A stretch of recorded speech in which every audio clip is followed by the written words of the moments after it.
Vous me demandez depuis très longtemps comment remplacer les punitions, les menaces, les ordres.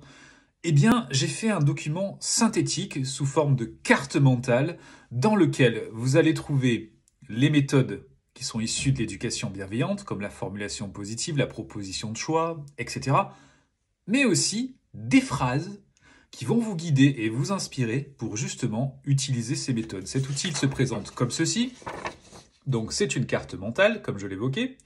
Une carte mentale qui va vous permettre donc de trouver ici la méthode correspondante et la phrase qui va accompagner la méthode.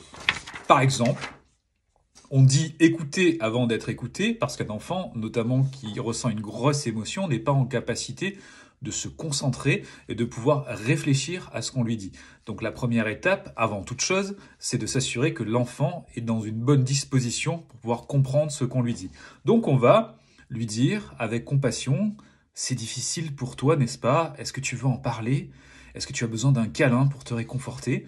Et ainsi, l'enfant va être plus ouvert ensuite, une fois qu'il sera réconforté, que son émotion aura été traversée, pour comprendre les messages que nous allons lui transmettre. Et c'est ainsi pour chaque méthode. Donc je répète, méthode ici et les phrases test qui sont là. Bien sûr, ce ne sont pas des vérités absolues.